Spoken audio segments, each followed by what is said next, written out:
Hello everyone, and welcome to the next science lesson on series circuits. And series circuits are going to be just part one of this two-part lesson because the next part is about parallel circuits, and that is actually completely different. So, series circuits... Guys, that bell is so loud. Okay, let's just go ahead and read about it, and then we're going to fill in this chart, and you'll have a good understanding of what a series circuit is. In a series circuit, the electric current passes through two or more components, one after another, along one continuous path. So I'm just going to circle that, one continuous path. If one component is disconnected or broken, the circuit is opened and the electric current does not flow. In a string of lights connected in a series, when one bulb is broken or missing, none of the bulbs will light. Okay, let's use an example for this because this was perfect. Around Christmas time, I don't know if you all will remember this, but I was trying to put up the Christmas lights on our classroom Christmas tree. And the lights would not work. And they wouldn't work because one of those light bulbs, think of like all the Christmas lights, only one of those light bulbs was burned out. The filament inside the light bulb. So the light bulb looks kind of like this, right? Like there's a little screw cap, a little tip, and then the lead wires with the filament here. Okay. So one of the Christmas lights filaments was out. And because of that, the entire string of lights would not work. That it's because it was a series circuit. A series circuit has one option to work.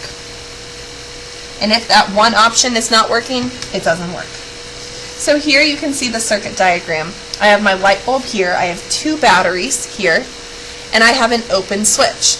Another light bulb, and another open switch. Both of these switches have to be closed in order for it to work, and then both light bulbs will light. So this is what the series circuit actually looks like. You have the two batteries, you have the switch, or the light bulb, the switch, the switch. So it says fill in the chart to record what happens when the switches are open or closed in the series circuit shown above. So if switch A and switch B are both closed, both of these light bulbs are going to light up. Now, if switch A is opened and switch B is closed, none of the bulbs are going to light because it's still open. Now, if switch A is closed and switch B is opened, still none of the bulbs are going to light.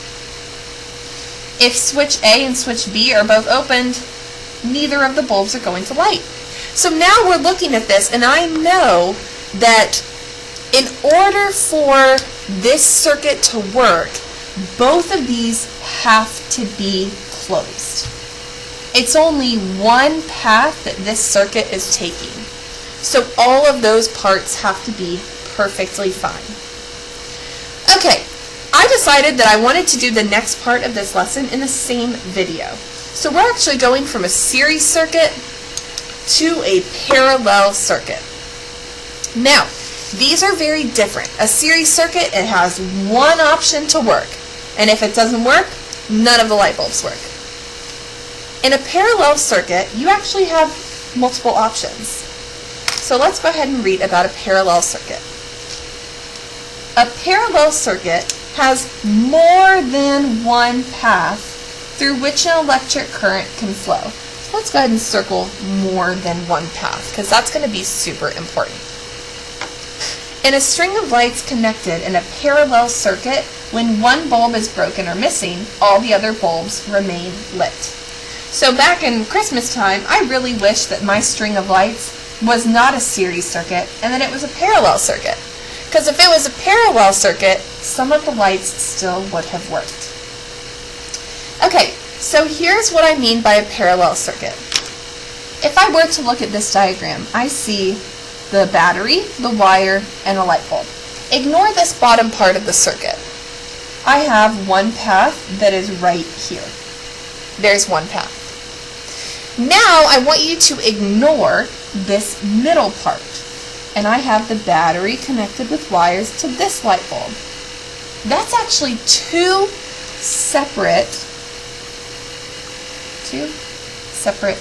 paths that the electric current can flow.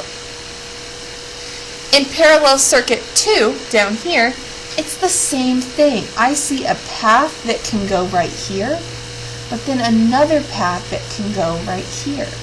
So this also has two separate paths. So let's look at this chart now, because it's going to look a little different than this. Remember, in order for the series circuit to actually light up both light bulbs, both of the switches had to be closed, and then both of them were going to be lit. None of the other ones were going to be lit if any of the switches were open. But in a parallel circuit, that's not really the case.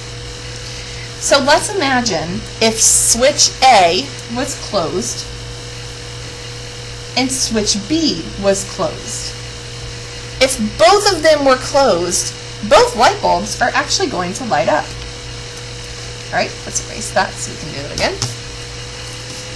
If switch A stays open and switch B is closed, this is actually going to be only bulb 2 that lights up, because bulb A is connected to this light and that wouldn't work. So my path would then be this closed circuit here. Okay, if switch A, so let me erase this. If switch A is closed and switch B stays opened, then that means bulb number 1 would be the only one that lights. It would just be ignoring this part of the circuit.